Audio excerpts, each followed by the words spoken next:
This will be the third class we've had. Let's review a little bit from the last few weeks before we take our weekly quiz. This time we not only have craisins, we have white grapes, dehydrated, shriveled raisins, whatever you call them. There are four great questions that people try to answer, and all religions try to answer. Who can name any of those questions? Who am I? Another one. Where am I going? Where did I come from? There we go. And where am I going when I die? There you go. Who else got one? Back there, did he get one? Okay. Oh. So those are four great questions. Every religion tries to answer those. The three lies that Satan told to Eve, who can name any of those? Deny God's Word, and then what? Cause doubts about God's Word, and deify mankind. Was that Steve? Got that one? All right, there we go. Let's see. How many times in Ezekiel did Lucifer say, I will? 5 times. Man, this guy's on the ball. You like raisins? He didn't have supper or something, or what? Okay. Let's see, that'll be for tonight. Then last week, we talked about the quiz, the different types of, we covered for the quiz tonight, the different meanings of the word evolution. I had a debate a couple days, yesterday? Where was I? Arkansas. Little Rock, Arkansas, and I debated a professor up there. I've learned that I have 2 more debates coming up scheduled. If you start off defining what you mean by the word evolution, the argument's basically over, because there are 6 different meanings to the word, and this is something we'll be quizzed on tonight. Cosmic evolution, that would be the origin of time, space, and matter, i.e. the Big Bang. They have no evidence for this at all, but they believe it happened. After that, the Big Bang supposedly produced hydrogen, which then you'd have to have billions of years of chemical evolution. Now, what I'm doing now in my timeline, on here, I start off not only with my 20 billion year timeline, I add cosmic evolution would be here, and then you'd have chemical evolution somewhere in here. After that, you'd have to have stellar and planetary evolution. The stars and planets would have to form. Nobody's ever seen that happen, but they believe that it did. And then you finally get to number 4, which is organic evolution. Now you have to get the origin of life. Life has to get started from non-living material. Most textbooks, it's hilarious to watch, they'll spend a whole chapter talking about Francisco Redi and Louis Pasteur, saying how life cannot come from non-living material. Then the next chapter, it says, however, we believe life came from non-living material. I just say, don't you see what you just did? Organic evolution would have to be here. Then you'd have to have macroevolution, which is changes between different kinds of animals. And finally, you get to microevolution. Now, that one is scientific. The rest of them are pure religion. They just don't happen. And they're always arguing about, where's the border between micro and macro? I say, well, I don't know, and that's a good field of study. We ought to be working on that. However, that doesn't prove the other 5 are part of evolution. I now use the term, I say they smuggled these other ones in when nobody was looking. They smuggle in micro. Microevolution's a fact, but they smuggle in the rest of them as if it is part of science, and it's certainly not.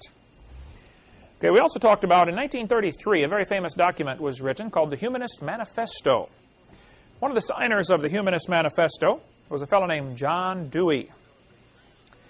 John Dewey had was one of the most influential people in the world, at least in America, when it comes to public education. John Dewey, a humanist, and he went to Vermont to the Teachers College and just led a secret, quiet revolution, so to speak, in training teachers who later became principals and deans at colleges. And basically, our education system was taken over by the humanist philosophy, largely because of the work of a guy named John Dewey. There's a Latin phrase that means single spoken sentence. What is that Latin phrase? Universe. Right. Interesting. The evolutionists are always talking about the universe. Do you know what that means? Single spoken sentence. God said, let there be. Well, who remembers last week some of the problems with the Big Bang Theory? What does it not explain? Doesn't explain where the matter came from. What else? Where did the energy come from? Where the laws come from?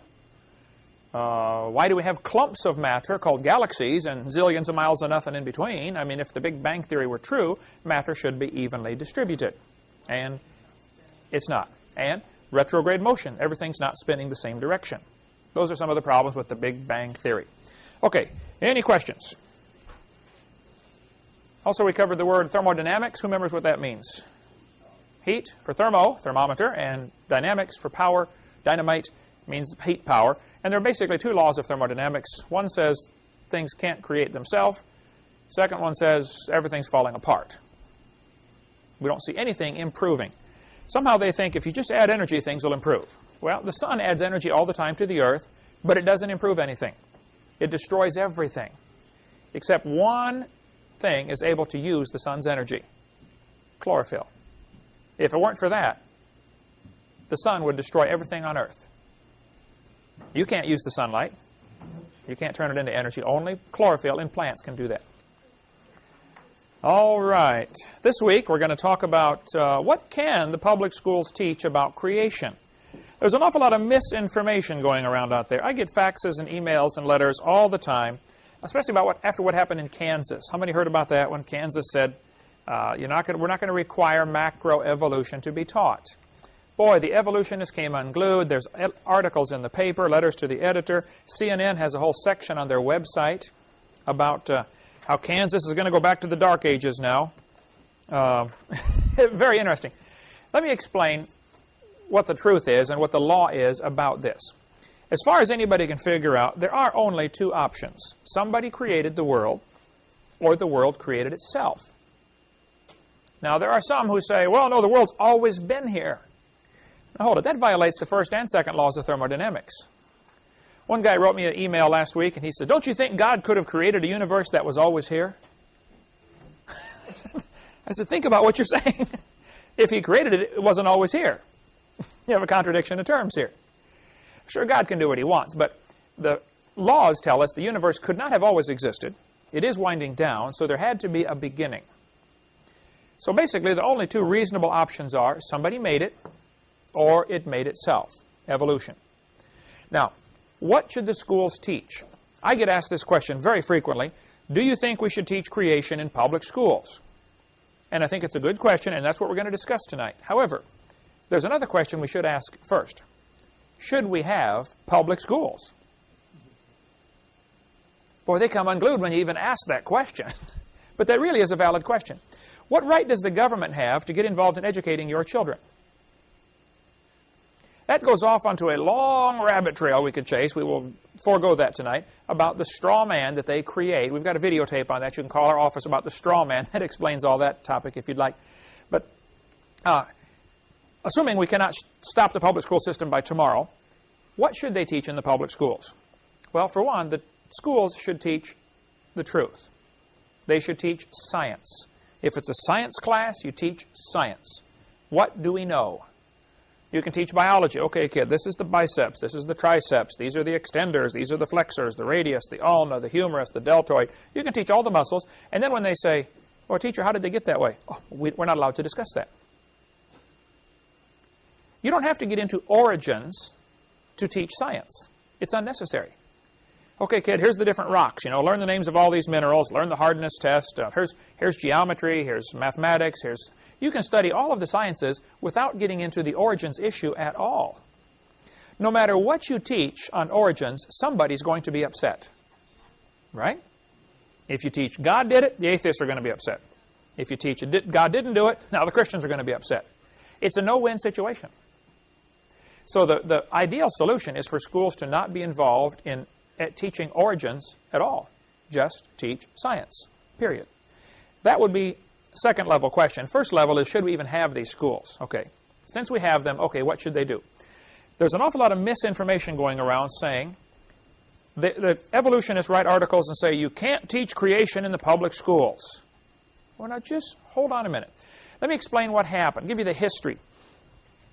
In 1925, several states passed laws saying you cannot teach evolution.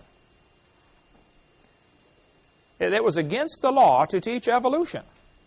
They never mentioned anything about creation. It was assumed you would teach creation. All the schools were teaching it. In 1925, there was a famous trial. This will be a quiz question. When was the Scopes trial?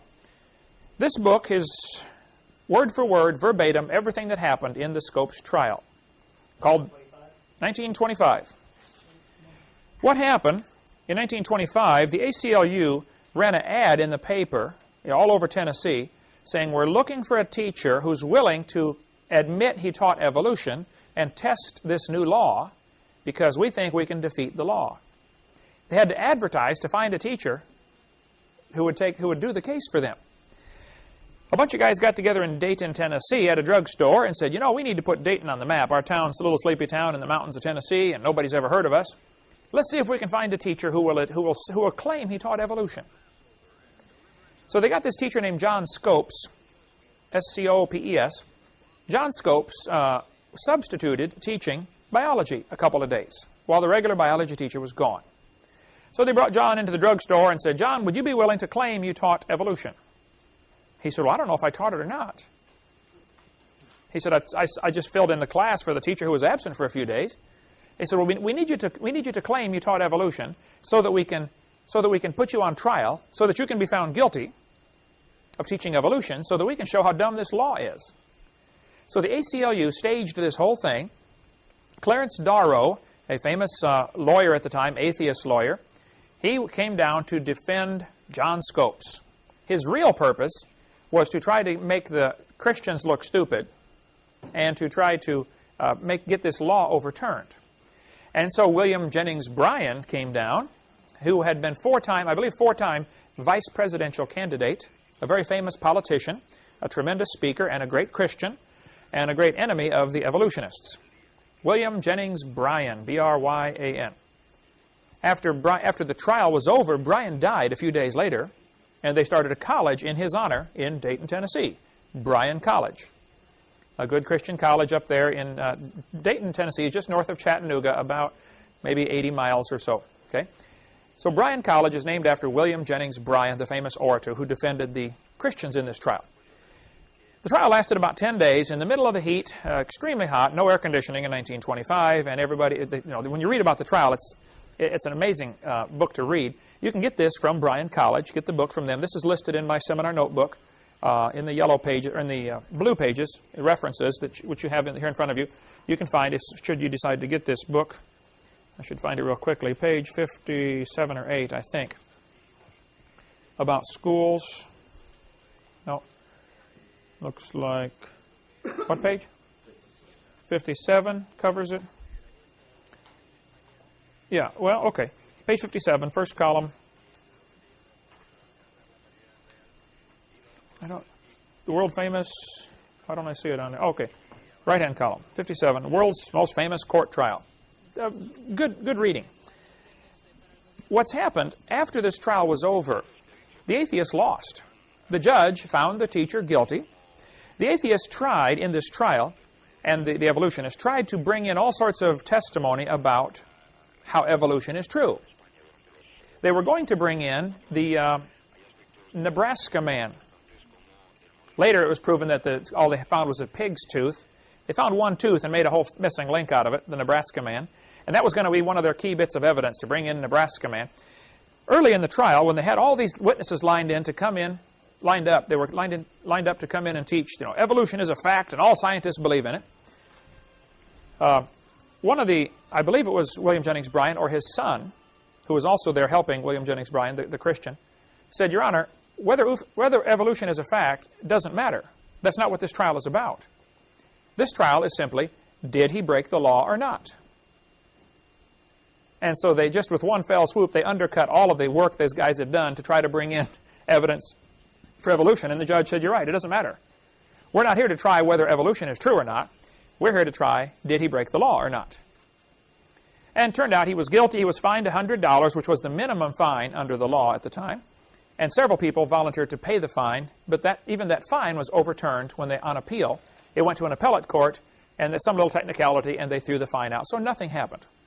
It remained illegal to teach evolution in many states up until 1968.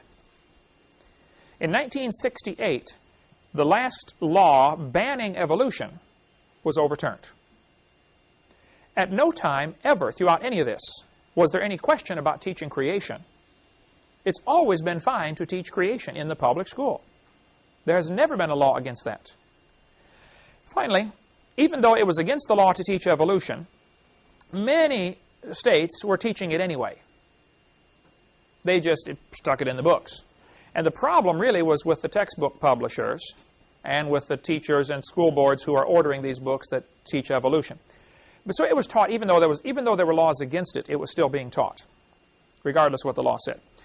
Then, in 1981, I believe, or somewhere around there, Arkansas passed a law that said, if you teach evolution, you must teach creation.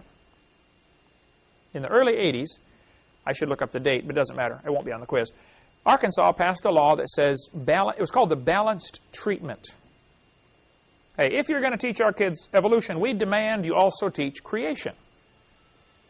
Which many people thought was very reasonable. Hey, if you're going to teach one, let's teach the other. Let's try to make everybody happy. ACLU came in and challenged that law and said, if you force teachers to teach creation, that's a violation of the First Amendment. And a judge named Overton at the 8th Circuit Court, I believe in Little Rock, Arkansas, it was in Arkansas where it ended up, I believe it's Little Rock. Judge Overton said, you cannot demand the teachers teach creation. Period. Now, they did not say you can't teach creation. What they said is, you cannot demand that they teach creation. Big difference, right? You could still teach creation if you wanted. All they said was, this law, which forces the teachers to teach creation, is unconstitutional. And believe it or not, it probably was a reasonable decision on the part of the judge. So Louisiana wrote a law a few years later and said, same kind of thing, we want equal time. If you're going to teach evolution, you must teach creation. That, of course, was tested by the ACLU, the American Communist Lawyers Union, and it went all the way to the Supreme Court. Supreme Court said, okay, you cannot demand they teach creation. However, Supreme Court said, they can teach creation if they want. We just cannot force them to teach creation. So what's happening is an awful lot of misinformation going around out there. A lot of the evolutionist groups and atheist groups are saying, see, the court said you can't teach creation.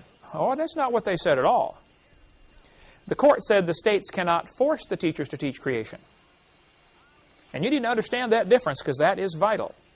You've always been allowed to teach creation in public schools. I speak in them all the time.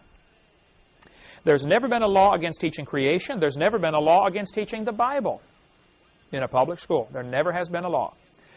Institute for Creation Research, ICR, in California, publishes this little document every month. One comes out. They call it Impact. Impact articles. They're 10 cents a piece. You can get on their mailing list if you call this phone number and ask, say, put me on your mailing list. I believe it's free of charge. Their phone, pardon me? Yeah, it's free. Their phone number is 619-448-0900. And just say, put me on your mailing list, and they'll send you stuff every month. Actually, they've been doing this since 1974, these little articles they put out, at 10 cents a piece, once a month. You could go back and get all of the back issues for about $35. And it is tremendous reading. If you want to get an awesome resource to keep you busy for months, those are great articles. This one is article number 196. I believe as of today, they're up to number 350 or something like that. So figure $35 should get you all the back issues. Clear from 1974. This one talks about how you can teach creation science in the classroom. You may want to get some of these and order 100 copies from them and give them out to all the teachers you know. If you have some influence on teachers in your area, give them one.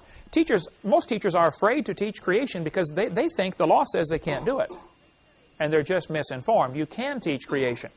In 1963, when prayer was taken out of the schools, how many remember that case with Madalyn Murray O'Hair? They took a mandatory prayer out of our schools. That's what happened. It was mandatory prayer that was removed. Prayer wasn't removed. Only mandatory prayer. Big difference. 1963, the Supreme Court said, it certainly may be said that the Bible is worthy of study for its literary and historic qualities. Nothing we have said here indicates that such study of the Bible or of religion, when presented objectively as part of a secular program of education, may be effected consistently with the First Amendment. This is the School District of Abington Township in Schempp versus Schempp, 374 U.S. 203, blah, blah, blah. 1963 Supreme Court case. They said clearly, you can teach the Bible if you want. And there's some ill-informed ignoramuses running around out there saying, hey, you can't teach the Bible in public schools and you can't talk about creation in public schools. I'm sorry, you are mistaken. 1980, Supreme Court ruled again in the case Stone v. Graham. They said the Bible may constitutionally be used in an appropriate study of history, civilization, ethics, comparative religion, or the like. You want to teach the Bible? Have at it. There's no law against that. 1980, the Eighth Circuit Court ruled, and they said, you can teach the Bible and have religious elements in your school as long as it advances the student's knowledge and appreciation of the role our religious heritage has played in the social, structural, and historical development of civilization. If you're a teacher in a public school, you can bring the Bible in and say, kids, okay, let's study let's read this passage out of the Bible and see what this did for our nation. You're studying historical documents. It's a book like any other book. You don't need to be afraid of it. I mean, I shouldn't say it's a book like any other book, but as far as the school goes, you can read the Bible. Don't let somebody tell you you can't. If they tell you you can't read the Bible in a school, they're ignorant of the law. But here is what has happened. The ACLU will threaten to sue. Now, they would lose the suit, and they know it. But it doesn't matter. The threat of a lawsuit will cause the average principal to say, we can't afford a lawsuit. Teachers, quit teaching creation. So it's the principal that is stopping it. It's not the courts. It's not the law. It becomes a local policy. Because we got gutless principals and gutless school board members who won't stand up to the people just because of the fear of a lawsuit, which goes back to what Jesus said, the love of money, root of all evil. In 1987, Supreme Court ruled again. This was the Louisiana case. Louisiana case was finally ruled on in 1987 by the Supreme Court. And Supreme Court said, among other things, they said, we cannot force, they did say the Louisiana law is unconstitutional because the law demanded equal time. They said, hey, you can't force the teachers to teach creation. However, they said, teachers already possess the flexibility to present a variety of scientific theories about the origins of mankind. They are free to teach any and all facets of this subject. Teaching a variety of scientific theories about the origins of mankind might be done with the clear secular intent of enhancing the effectiveness of science instruction. All of these court cases are spelled out in your seminar notebook, which you have in front of you, in the yellow pages. Question number 11, which starts on page 74 of this current edition of the book we're using for this class. So if you want to show this to somebody, if somebody says you can't teach creation in school, all the laws are right here in this section on what can you do in a public school. So you can read it all. Everything I'm showing you on the screen here is right there in your book. Okay? California State Board of Education, this is also in here on page 11, said, discussions of any scientific fact, hypothesis, or theory related to origins of the universe, the earth, and of life, that is the how, are appropriate to the science curriculum. Now tell me, if you were a teacher in California and you read that, would you assume you can teach creation if you want? Certainly you can. Now, the teachers cannot try to force the kid to become a Baptist or a Catholic or a Buddhist, okay? They cannot use taxpayers' dollars to try to convert people to their religion, but they can certainly present, hey kids, here's one view. They can read the Bible to them. And I get sick and tired of these people going around saying, see, the court said you can't teach creation in schools. Show me where the court said that, please. The court has never said that. They couldn't say that. That would be a violation of the First Amendment right there. You got the freedom of speech. The teachers do too. You don't give up your constitutional rights when you walk across the door to the classroom. This book we sell through our ministry, Teaching Creation Science in Public Schools, by Dwayne Gish, who's one of the vice presidents at Institute for Creation Research, is a great book that you can give out to teachers, $4.75 through our ministry. You might also want to get a hold of the Ridenours, their phone number there, and all this information is in the yellow pages of your notebook here. They are helping people start Bible classes in public schools. Many states have them, 20 or 30, I don't remember now, but you can have a Bible class as an elective in your public school. Your preacher comes to become the teacher. It's really amazing the latitude we have, but very few people do it. We all sit back and say, oh, public schools are going bad. Well, get in there and do something about it. Fix it. If you say, oh, my car's not running good, well, tune it up. Fix it. For heaven's sake, do something about it. So these two items on this one slide are not necessarily connected to each other, but the written hours will help you get a Bible class started in your public school. Perfectly fine. ACLU wants to get creation out of schools. I think there's a much bigger picture of why they want it out of schools. Without going too far down this rabbit trail now, we'll get into that later on Seminar Part 5. If the creation theory is true, then there's a creator, obviously. If there's a creator, we might have rights that come from the creator. Our founding fathers said, we hold these truths to be self-evident. All men are created equal. They are endowed by their creator with certain unalienable rights. The rights, we have the right to life, liberty, pursuit of happiness. We have all sorts of rights, and those rights came from God. The government didn't give you that right. God gave you that right. Well, suppose you would like to have a new world order, a one-world government with Hillary in charge or something, okay? If you have this idea that you want a one-world government, you want everybody thinking that you have authority to give them right to life, liberty, pursuit of happiness. You don't want folks thinking they've got rights that come from God. If you get a bunch of folks together that believe their rights come from God, those people don't make good slaves. They're going to throw the tea in the harbor and rebel against the king, right? Which is what happened in 1775. So, evolution teaching is essential for communism. Communism falls apart without evolution. The founder of the ACLU, Roger Baldwin, said, communism is the goal. They're going to use lawyers and lawsuits to bring in communism. That's the ultimate plan. And I tell folks jokingly, it stands for the American Communist Lawyers Union. It's actually the American Civil Liberties Union. But it is a communist organization. Now, that does not mean all the lawyers in the ACLU are communists. Many of them probably don't even know that the foundation of their organization is the promotion of communism. But Roger Baldwin said, that's the purpose, folks. We're going to try to bring in communism.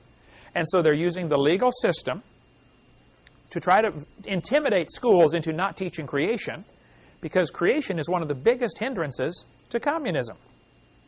If there's a creator, well then, he tells us what to do.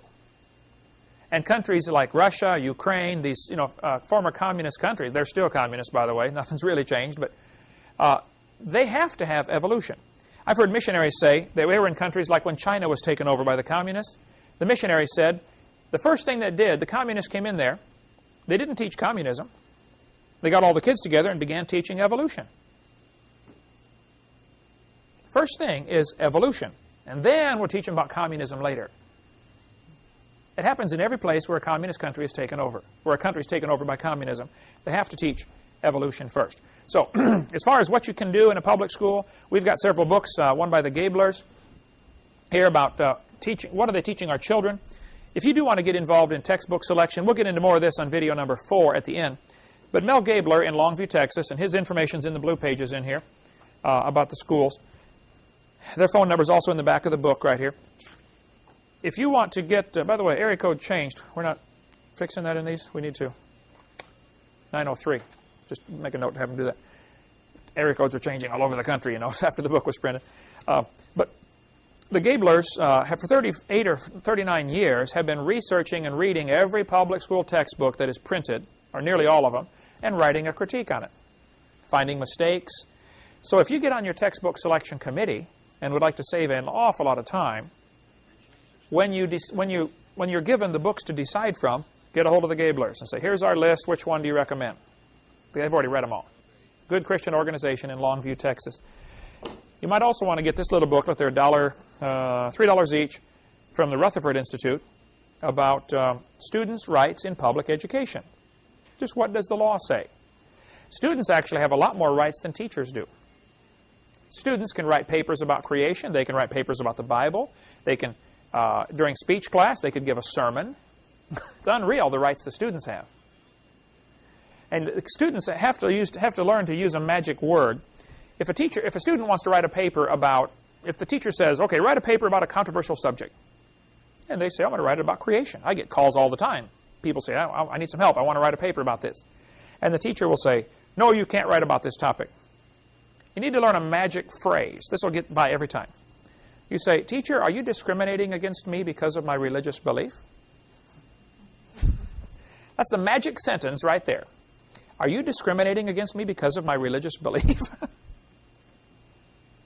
That's all you got to say. Oh, no, we're not discriminating. Okay, well, then I think I'll write it on creation. Okay, go ahead. Because they're scared stiff of that discrimination word. That's the big one, the big D word that scares them. Because there's lots of lawsuits over that. We also have a book called Students' Legal Rights on a public school campus. This one is all the more detail about the laws, which, for instance, on page 53, it explains that students have the right to be exempt from any class that is teaching something contrary to their religion. Now think what that means. If your kids are going to the public school and you don't want them taught evolution, all you need to do is go down to the school, to the principal, or to the teacher and say, and I would do it in writing, and you might want to send it certified mail, so you got proof they got a copy. Spell it out clearly. I do not want my child taught evolution. This is contrary to our religion. I do not want my students taught sex education. This is contrary to my religion, or whatever it is you don't want them taught. The school then has to give them alternative material, and they cannot count their grade off. If they do, you have grounds for a lawsuit. This is how the atheists are getting all their goals accomplished. They're suing for the dumbest things, you know. I'm not saying we ought to be sue happy, but we ought to stand up for our rights. Remember when in Acts chapter 16, when Peter was beaten, they threw him in the jail, he got the Philippian jailer saved. At the end of the story, the leaders in the town said, okay, go tell those guys they can leave now. Paul said, yeah, it wasn't Peter, it was Paul. Paul said, forget it. They beat us openly, uncondemned, being Romans. You tell them to come down and apologize publicly. Right? We need some of the moxie that Paul had to say, let's just, hey, forget it. I'm not going to roll over and let you beat me. I want a public apology. And I think it's time that Christians, in Christian love and with wisdom from the Lord, we need to use the legal system. They were tying Paul up, going to beat him one time, and he said, hey, I'm a Roman citizen. I appeal to Caesar. Scared them all half to death, didn't it? What's wrong with that? Okay? Let's stand up for what's right. And students need to know they do have the right to be exempt from classes that are teaching something contrary to their religion. In Matthew chapter 18, Jesus said, whoso shall offend one of these little ones which believe in me, it were better for him that a millstone be hanged about his neck. Any teacher that's teaching kids evolution, obviously that's going to destroy their faith in the Bible. And anyone that destroys a child's faith better carefully read what Jesus said. You'd be better off drowned in the depth of the sea. I would hate to stand before God and say, God, I was a teacher in the school and I ruined the faith of the kids that came through my class. But that's what's going to happen Judgment Day, folks, to many people. That's going to be a fearful thing to fall into the hands of an angry God. And I think we need to warn the teachers that are teaching evolution that they're going to face God's judgment someday for this. They're not the enemy. The devil is the enemy. Shortly after this trial, the world's most famous court trial in Dayton, Tennessee, the atheists realized they didn't get any publicity like they wanted. So some different groups started making movies or plays. They traveled around the country putting on a play called Inherit the Wind. Has anybody ever heard of that one? That'll be a quiz question. Write that one down, Heidi. Inherit the Wind was a play put on, and there are several different versions of it. And there's a movie now that's been made called Inherit the Wind. The purpose of the movie is to make the Christians look stupid. And they don't use exactly the same names, but it's very obviously based on this trial, 1925. There are lots of people who've written reviews of the play showing all the inconsistencies compared to the real trial. All you need to do is watch the movie, Inherit the Wind, and read the book, and you'll say, well, they changed hundreds of things in there just to make the Christians look stupid. And that movie, Inherit the Wind, is playing in public schools all over America every day. And all it does is make the kids think that the atheists are smart and the Christians are dumb. And if they're showing that in your school, you ought to object, because that's very biased. Okay? Let me give you just a little bit of history of what happened. Back in America, all through its history, there was very little evolution in the textbooks. After this trial, there began to be a little bit more after 1925. By 1950, though, there still was only 2,000 or 3,000 words about evolution in the average textbook. It didn't teach it very much. These charts here are in your seminar notebook in the charts section, which I believe is, let's see, charts. Page 45 is where they start, at least in this edition. I hate to put this on tape that it's on page 45 because somebody's going to get this after we've gone. We're on our 20th edition right now and no end in sight. Okay, page 48 is where it is in your book here, okay? In 1957, something very important happened. The space race was on. Does anybody know who got the first satellite up and what the name of it was?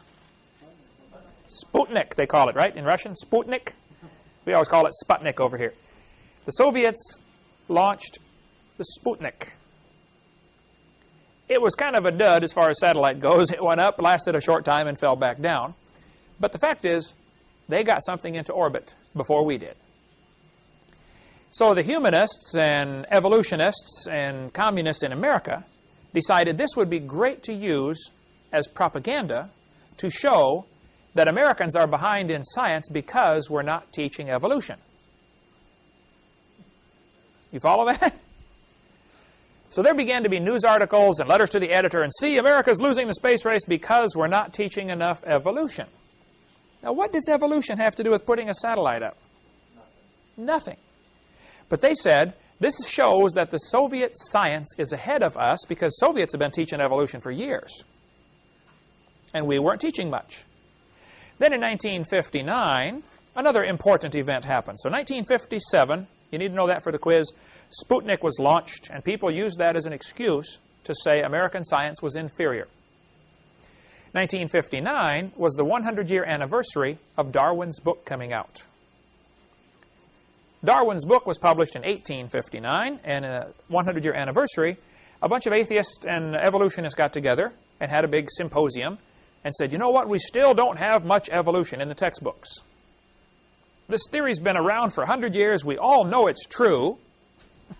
This is their thinking, okay? But we're still not teaching it to the kids. So in the late 50s, there was a very concerted effort to get more evolution into the schools. And in the late 50s, as far as I can figure out, the first time in the history of America, a government grant was issued to produce textbooks. Up until that time, if you wanted to write a biology textbook, have at it. You can write any book you want, and then you try to get somebody to buy it. It was the free market system. I could write a book, somebody else could write a book, we could both send it to the school, please buy our book, and the school would decide. Or the teacher would decide, or the school board decide, or somebody would decide which book to buy.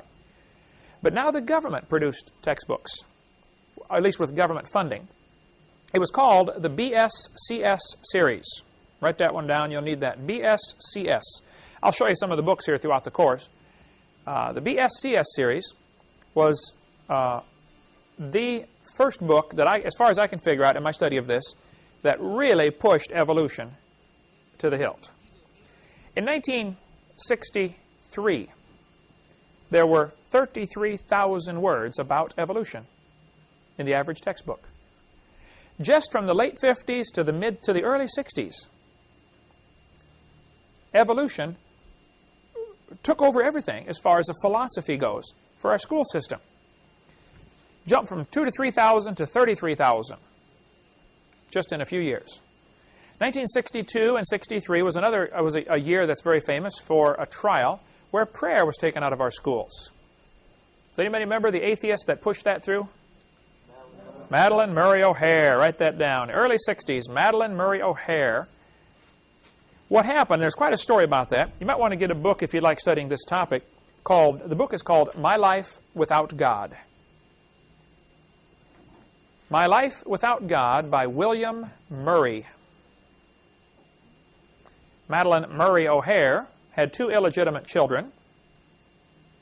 She chose the last name for one of them from the father of the child, though it was not her husband. She never did marry him. He was an illegitimate child. His name was William Murray. William, they were in school in, I think, Brooklyn, if I recall. It's been a while since I read the book. Madeleine Murray O'Hair had gone to the Soviet Union asking to be a Soviet citizen. She hated America. Actually, she went someplace in Europe and was writing letters begging, please let me in. I'm a communist. I want to live in a communist country. They kept writing her back saying, we don't want you. Because your work record shows you never keep a job more than 6 months. You get mad at the boss for something and quit. You're a troublemaker. You're lazy. We don't want you. She finally got the message and came back to America, to Brooklyn, when she realized the communists wouldn't take her. Now her son, William, I think was in 9th grade, if I recall. She takes him to school about 2 weeks late. I think it was mid-September when this happened. She came back. She said, well, William, I guess I got to put you back in this, capitalist school here in America. She's taking him to the principal's office to sign him up for school.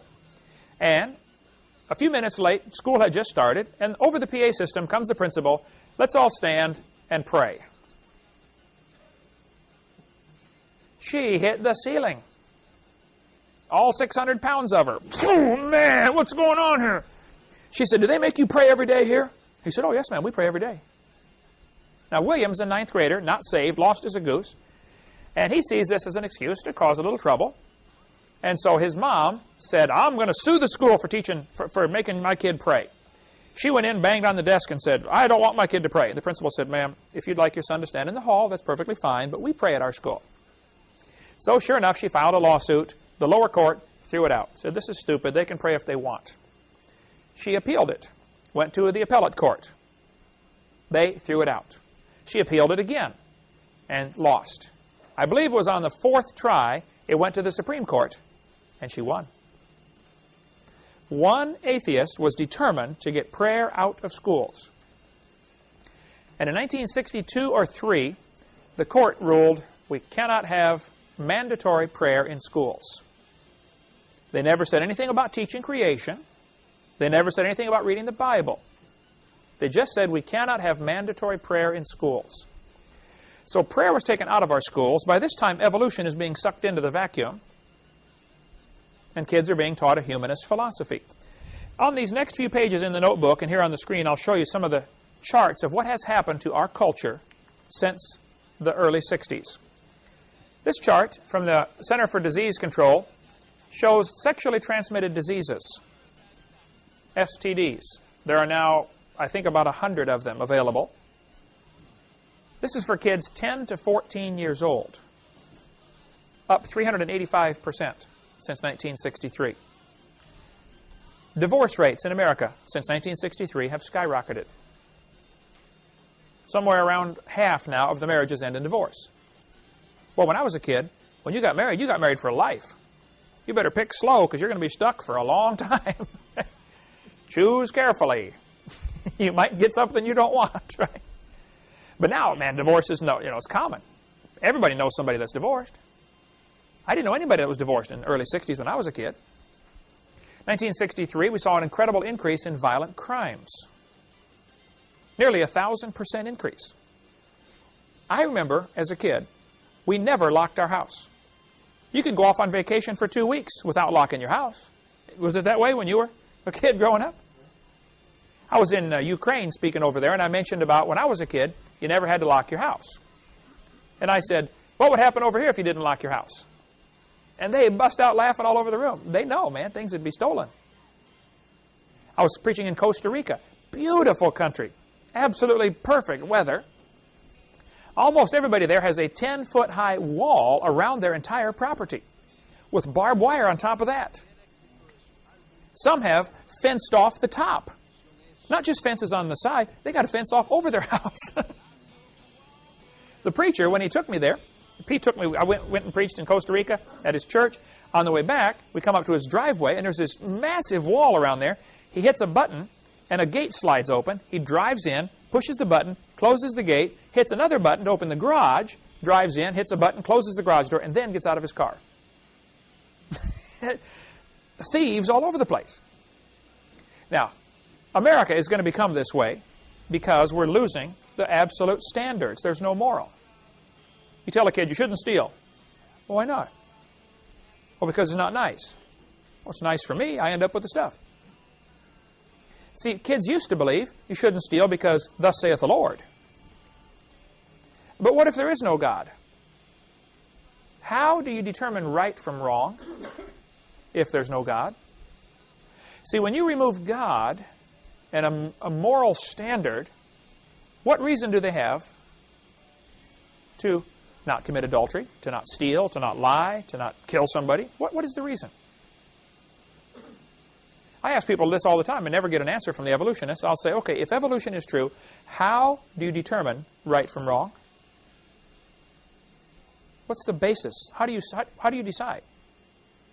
Almost every country, almost every religion has some kind of standard of this is right and this is wrong. You have to have that. What does America have now as a standard? Think about our public schools. What is their standard for choosing right and wrong? The standard now is majority opinion. What's everybody else think about it? Look at the politicians. When they decide how to vote on an issue, what do? Take a poll. Who cares what the poll says? What does God say? And we've gotten away from thus saith the Lord, and we've gone to what saith the majority. We got leaders running around. Let's see, which way's the wind blowing? Okay, you lead, or you follow, I'll lead. This is horrible, folks. We have to get back to a standard. When we lost our standard of thus saith the Lord, this is what happened to America. This is birth rates for unwed girls, ages 10 to 14. Now, the birth rates are up 100% since 1963. The pregnancies are up 553%. That means the rest of them are being aborted, murdered. We'll get into more of that on video number 4, about how abortion ties into this evolution philosophy. In 1963, we began to see a tremendous drop in SAT scores, Scholastic Aptitude Testing. What happened? I think we're taking away a standard. All of the branches of science were started by people who believed in creation. They believed in God. Why look for order in the universe if there is no order in the universe? But if you believe God designed the world, then you say, wow, I wonder why he did it like that. When you find a complex machine, you say, wow, I wonder how they built that. Any inquisitive young mind, you give them a neat toy or a new something, they take it apart. How does that work anyway, you know? That's good. God gave us a wonderful universe. Man, study it. But suppose there's no God. Well, then there's no reason to look for order. So the branches of science were started by people who believed in creation. 1963, SAT scores began to drop. In 1995, they had to change the SAT test. They dumbed it down. They made the test easier so that the scores would look higher. The scores are not higher. The test is easier. What is your name? George. You passed. Come on to college. It's not quite that bad, but it's close. Can you throw this ball through that hoop? Oh, hey, you joint. Come on to college. We need you on our team, right? Unmarried couples living together in adultery was just about unheard of in the 60s. I don't remember hearing of anybody that lived together without getting married. The census didn't even keep track of it. It was such a small number. Before 1977, it was not even kept track of. But there's been a 725% increase since 1963 in unmarried couples living together in adultery. Now, God's word has not changed. Whoremongers and adulterers, God will judge. Hebrews chapter 13. Exodus 20, God said, thou shalt not commit adultery. These are not the 10 suggestions. These are the 10 commandments. This is what God said. And God gave the commandments for our good. The Bible says in Proverbs, the adulterous man will hunt for the precious life. These movie stars glorify all this adultery and, having affairs and all this stuff. It just absolutely ruins everything good they've ever had. Got some close friends in adulterous relationships, just absolutely miserable. They hunt for the precious life. Boy, they really do. Teen suicide rate has gone crazy. I remember as a kid, some of my friends, some people that I knew, committed suicide. But it was very rare. Now it's very common. Again, I think it goes back to the standard, how do you determine right from wrong? if God is the giver of life, then God gets to decide when we take life away. But what if there is no God? Well, then we decide, don't we? If you kiss a frog, it turns to a prince. How many of you believe that? No? There's a formula we've got in here, in the notebook. I should have looked up the address for this. The frog turns to prince. Where is that, Heidi? Do you know? It's under fairy tales. Fairy tales. I taught in school. Yeah, what page? Oh, the one about time. I remember where it is. Okay. I use this illustration on them a lot. 59, or I think it's earlier in the book. Page 9. Okay. Yeah, about time. Okay, page 9. The universe is not millions of years old. Let's look at this little formula. Frog plus magic spell equals prince. That's obviously a fairy tale, right? But in the textbooks used in the universities of America, they teach the frog plus time equals a prince. Think about it. Isn't that really what it boils down to? There's a word you got to memorize. Put this one down for a quiz question, Heidi. The word farm is the acrostic. F-A-R-M are the first letters. For F is for fish. A is for amphibian. They say that evolved next. A-M-P-H-I-ibian, amphibian. And then F-A-R is for reptile. And then M for mammal. That's a quick way to memorize how evolution supposedly happened. The fish evolved first, and they slowly evolved into amphibians, and they slowly evolved into reptiles, and then they slowly evolved into the mammals and the birds. This is the way they teach it. They're still teaching that the frog turns to the prince. But now it doesn't happen quickly, it happens slowly. If I told you the magician flew through the air across the room, you'd say, well, that's a fairy tale, right? What if I said he walked slowly through the air? It's still a fairy tale, right? Time doesn't change anything. But what it really boils down to is time is the hero for evolution. Did you know back in 1770, they were teaching the Earth is 70,000 years old? By 1905, they were teaching it's 2 billion years old. 1969, when they landed on the moon, they said the Earth is 3.5 billion years old. Now they're saying it's 4.6 billion years old. The numbers keep getting bigger because they're realizing more problems. That wouldn't work. That'd take too long. That couldn't happen. I'm sure they're going to bump this number up. Someday they won't be saying 4.6. They'll be saying 4.7 or 5.0 or who knows. They keep adding time because somehow it gets lost in the human brain. Well, wow, that could be true, you know. No, I'm sorry. It's still frogs don't turn to princes. I don't care how long you give them. Okay, who remembers the atheist Madeleine Murray O'Hare's son's name? Oh, take a raisin. You all got it right. William Murray. Very good. What grade was he in when they took prayer out of schools? 9th grade. The man that came here the other day, Dan, and ran the tractor leveling, he lives in Mobile, worked for a while here. He did the landscaping for Madeleine Murray O'Hare, her atheist headquarters in Texas. He made her a special walking stick. Now, the guy's a Christian. In her cane that she used, the top unscrewed. She did not know that. He unscrewed the top and put a little tiny Bible in there.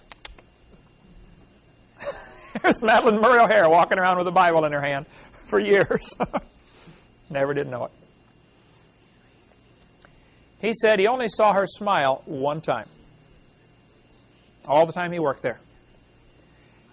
He helped her up out of the chair one time and gave her a big hug.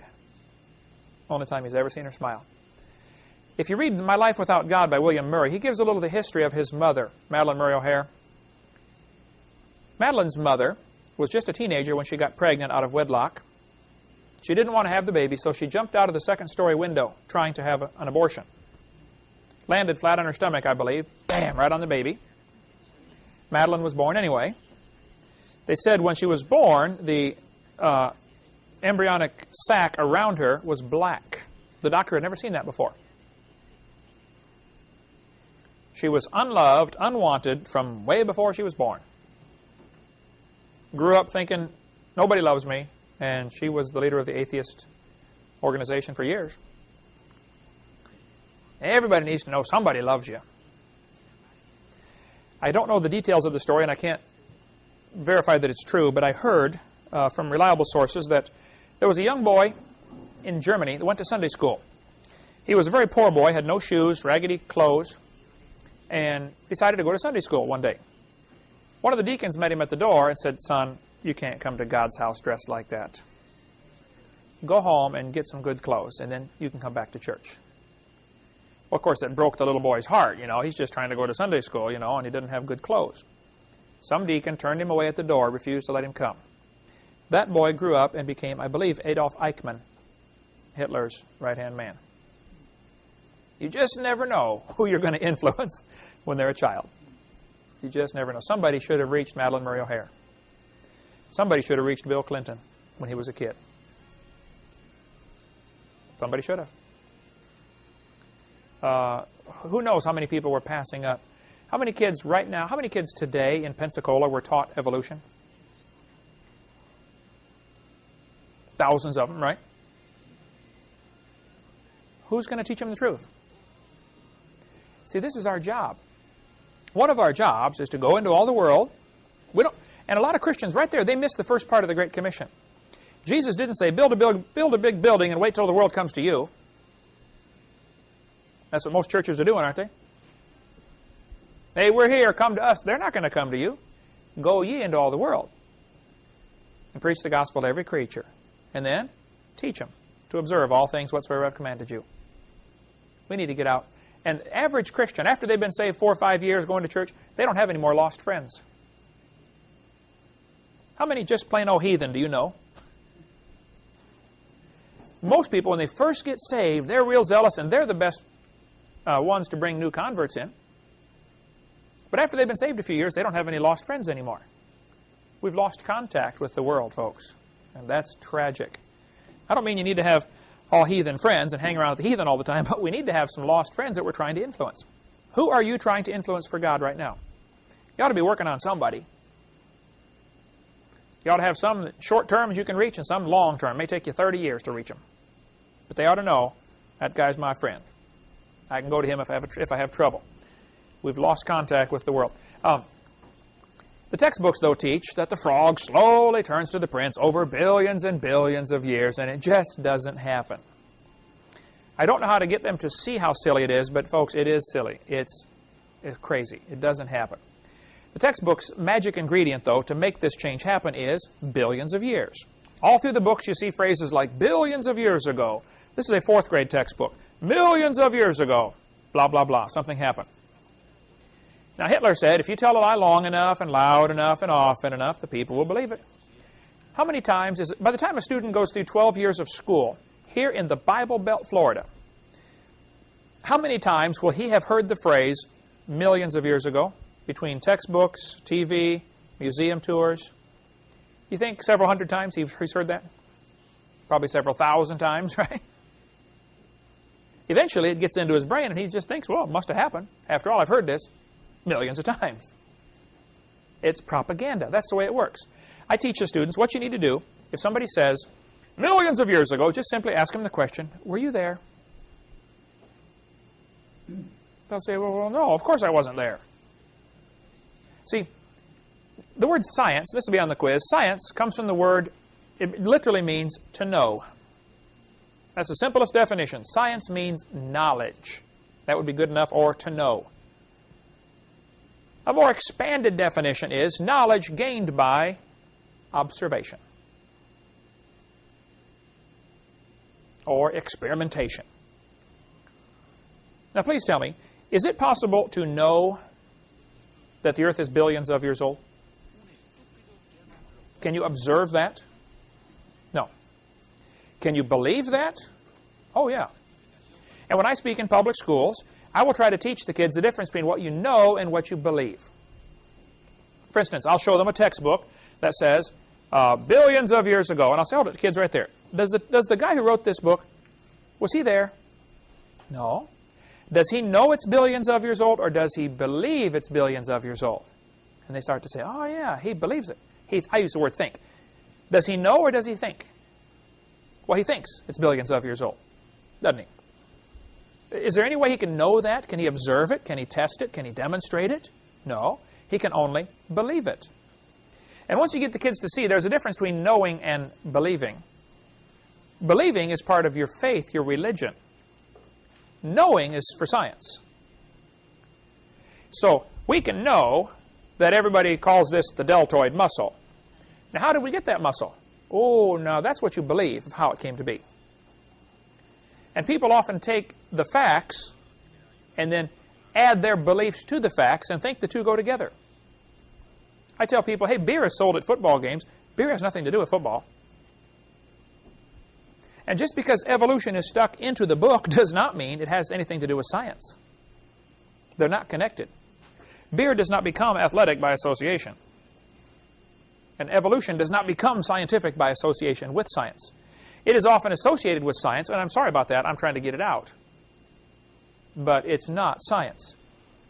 Most Americans believe God created the world in the last 10,000 years. These polls are in your book here. I don't remember exactly where. We can find that later, or you can get the data right here off my slide. Mobile Press Register did a poll back in '95, found out that 61% of the population believes the earth was made by God in the last 10,000 years. Another 30% believe God did it, but he used evolution. So that's 91% believe God made the world, either recently or over billions of years, but the fact is God did it. Only 4% were atheistic. Another 6% said, we don't know. Don't know or don't care or didn't answer. So if you've got 91% of the population saying, we believe God made the world, and the evolutionists are out there saying, we can't teach creation in schools because we have to teach what the majority of scientists believe. Say, wait a minute. Not what the majority of people believe. And it's not really fair to say all scientists believe in evolution. Washington Times, 1998, August 31st, had a statement saying 55% of the U.S. natural scientists who study in the natural sciences, believe in Darwinian evolution. Is that everybody? No, 55%. Slightly more than half believe in Darwinian evolution of the scientists. Those are the ones that have not been to my seminar yet. We're working on them, okay? So if somebody says, all scientists believe in evolution, I say, wait a minute, no, they don't. Secondly, even if they did, that still wouldn't make it right. You don't decide truth by majority opinion. The majority of scientists for years taught that the planets go around the Earth. That is called the geocentric theory. Is that true? No. Did the majority believe it? Yeah. If a bunch of people believe something, that doesn't make it true. They used to teach a big rock falls faster than a little rock. Galileo changed all that. But for 2,000 years, it had been taught big rocks fall faster than little rocks. Now, here's what I teach the kids to do. If you learn to ask the right questions, you can get people thinking. Aristotle said, a big rock falls faster than a little rock. Everybody believed it. Nobody thought to check it. They just believed it. After all, Aristotle's a smart man. He must be right. Galileo came along with a simple question. He said, if I had a 10-pound rock and a 5-pound rock and I dropped them, which one falls faster? Everybody said, oh, the 10-pound rock. He said, okay, let me ask you a question. If I take my 10-pound rock and I break it in half, but I tie the two pieces together with a string, and I drop it, will it fall like a 5-pound rock or a 10-pound rock? A brilliant question, isn't it? Without doing any experiments, just going through the thought process, he said, what if I broke it into 10 pieces, each weighing 1 pound? But I tie the pieces together with a string and drop it. how will it fall? Wow, that's a good question. He said, fellas, I think we've been teaching something for 2,000 years. It's not true. And we need to learn to do like Galileo did, to get people to question what you believe. I ask evolutionists in debates all the time, would you please answer this question for me very simply? I don't want you to give me a bunch of big fancy words. I just want you to explain it so everybody here can understand it. Do you believe man evolved from a rock? Just give me a yes or no. I was in a debate one time, and this atheist, I asked that question. Boy, he beat around the bush for 15 minutes. After he got all done, going through all this big 15-minute spiel, I said, okay, thank you for the lecture. Now, would you please answer my question? Do you believe man came from a rock? He went off on another big spiel. I said, okay, thank you for all those big words. You dazzled everybody now with your vocabulary. Now, please answer the question. I just want a yes or no. Do you believe we came from a rock? Finally, he said, yes, I do. The crowd went wild. Well, that's stupid. But see, they don't want it to be quite so simple.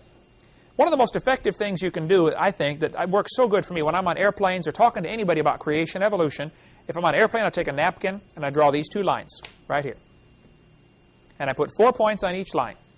Creation, flood, Jesus, today. Big Bang, earth forming, life starting, today. Somehow, when they talk about it, and they say, well, billions of years ago this happened, if you're only talking about it, it gets lost in the brain. But when you can see it in front of you on a line, all of a sudden it's like, wow, that is kind of dumb, isn't it? This forces them to visualize what they've been teaching. Just simply draw on a line and say, now, do you believe the earth formed 4.6 billion years ago? Yes. And do you believe life evolved out of the rocks? It's finally now they got to think about it. Yeah, I guess I do, don't I? And you believe this first life form found somebody to marry? Who was that? And then slowly evolved into everything today. I mean, is this what you believe right here? And that is what they believe, but they don't like it visualized. And just a simple timeline, and these are also in the seminar notebook for you to use here. Okay, we just hurry. We got a few more minutes. In 1799, George Washington was bled to death by his doctors because the doctors believed that if you're sick, your blood is bad. Take out your blood, you get better. Is that how you get better? No. That was taught until just before the Civil War. They were still bleeding people to help them get better. That was called the doctrine of humors. Write that one down. That'd be a good one to have maybe as a quiz question. The doctrine of humors. Heidi, write that one down. That was taught up until, I believe, 1860. If you're sick, your blood's bad. Take out some blood, you should recover. The Bible says right there, Leviticus 17:11, write that one down. Leviticus 17:11, the life of the flesh is in the blood. That was right beside George when they killed him. Right next to him on the table. Leviticus 17:11. How do you tell the age of the earth anyway? Next week we'll go into how do you determine the age of the earth? What does the Bible say about it? What scientific evidence do we have? And we're going to go through slowly the different ways to show the earth simply cannot be billions of years old. We'll start lesson 4 talking about that, the age of the earth. It just can't be billions of years old. Now, here's the problem. Some people need billions of years to make their theory look reasonable. If I told you, you kiss a frog, he turns to a prince, that does not look reasonable, does it? But if you let the frog sit for billions of years, it'll turn to a prince. Somehow, the brain can accept that. They are hiding behind a cloud of time. I ask evolutionists all the time, how can this happen? How can a fish change to an amphibian? Their answer is always, given enough time, that's how their answer always starts. Well, given enough time, stop right there. Time is your enemy. Time makes things fall apart. They decay, they disintegrate, they get worse. Show me anything that improves with time. If you did nothing to your house for 25 years, would it improve? No. I was over in Romania. I don't think they've done anything to the highways in 25 years. They don't improve, folks. Trust me. You drive like this down the straight streets because you're dodging all the potholes. Things don't improve with time. Things get worse. And we're going to talk about, because I think the key issue that Christians need to hit on is how old is the earth? We got some Christians going around teaching it's billions of years old. And folks, it just can't be. We'll cover that next week. Thank you.